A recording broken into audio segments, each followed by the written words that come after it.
Reactions have begun to trail the signing of Nigeria's 2024 budget into law by President Bola Ahmed Tinubu. Reacting to the budget signing is the president of the Nigerian Bar Association, Yakubu Mayaku, who Tuesday urged the president to give more priority to the security of lives and property of the citizens in 2024. He said with the passing of the 2024 budget by the National Assembly, it is now left for the president to demonstrate to Nigerians that these are not mere rhetoric. Earlier, the president approved the extension of the 2023 supplementary budget until March 2024.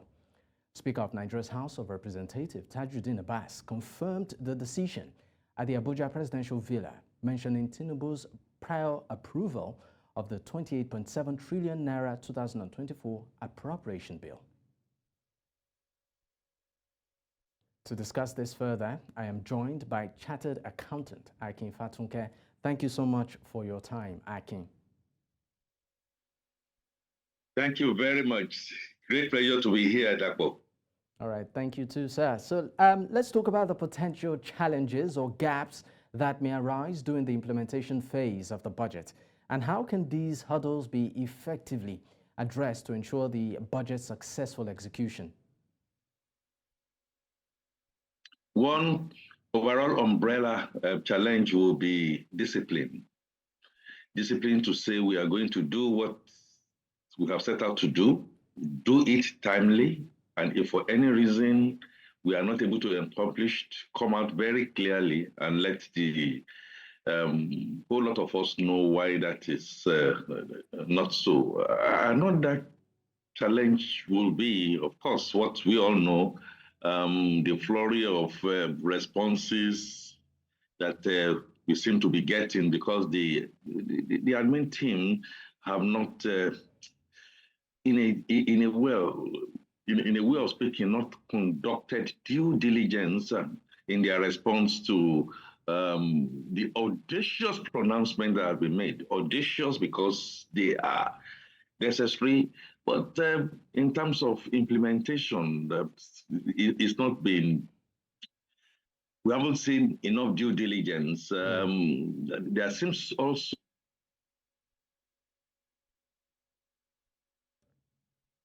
Akin Fatunke, are you there? To the various socioeconomic problems. Yeah, can you hear me? Yes, we lost you for a moment, but we can hear you now.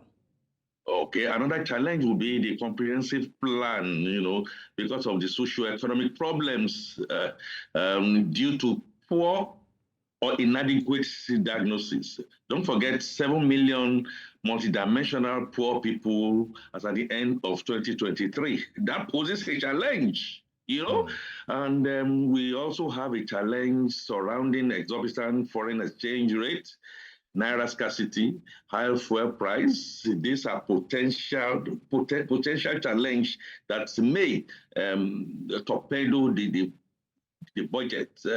Now, don't forget, it's always there, like a sort of Damocles, the impending labor shutdown, and when they shut down the economic activities, like this, we're running into recession. We must understand that in the last 12 months, we have had 12 shutdowns of the power transmission plants, which means that the power has been unreliable and has been unstable. So far, so good. We are wobbling and fobbling, but these are generally some of the challenges that are potential challenges that may hinder the real implementation of the budget as we expect. Now, considering the outlined fiscal allocations, what pivotal changes or strategic initiatives within the budget do you believe will significantly contribute to Nigeria's economic growth and also sustainable development in the year? I think we should, but I feel low hangers. Again, with serious governance and leadership, we can get there. We have to find a way to stop the oil thefts altogether. It's been reduced. super, but needs to make sure we solve that. Another physical allocation that we have seen, and that the strategic response that I begin to see, will be in the area of the manufacturing sector. It's gone comatose, absolutely no doubt about that. 70% of real manufacturer, I'm talking about those who really manufacture for real manufacture, are insolvent. Customers generally, that we have the low purchasing power. The president spoke in his speech and talked about the fact of recalling some 12 trillion by CBN, and we still have a balance of about 21 trillion that is not properly accounted for. Can we now talk through some of this? The physical allocation space and the strategic plan will be for the central bank, as headed by Dr. Cardoso, go out for price stability.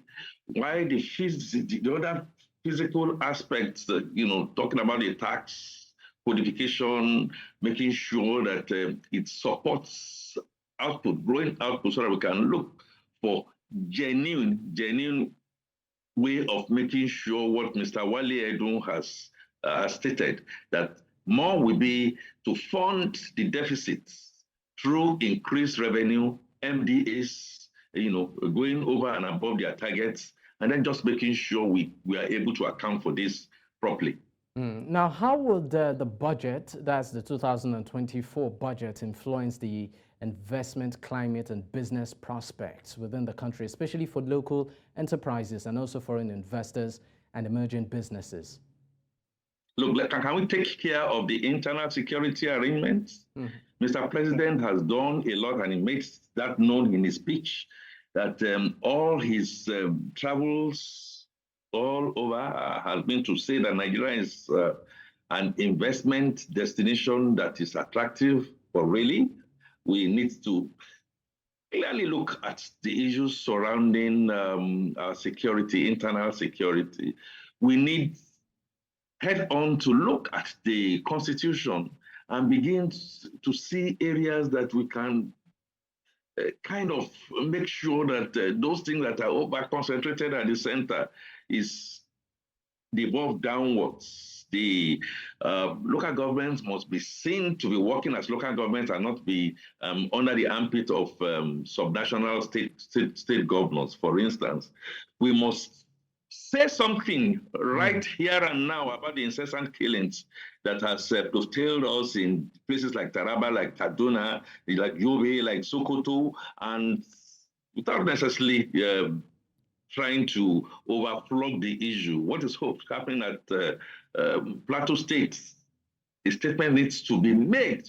The illegal mining that is going on in certain areas of the country, as if we are running two countries, must be clearly dealt with the kind of political will. Investors know how to come when they see an environment that is very, very friendly. But investors will not come when they begin to see the fact that even your budgetary process is not as disciplined as you expect, and that you have not kept your priorities right, that you don't cut your coat according to your cloth, and the cost of governance is still excessively too high, and we're not getting the right decibel from the federal government. So, cut your coat according to your cloth. We are prepared to persevere, but that perseverance will have to come from Mr. President himself. It's not going to be life as usual. National Assembly, state governors must all come and tighten their belts, and that needs to be seen clearly. All right, thank you so much for your time. Akin Fatunke, Chartered Accountant. Thank you once again.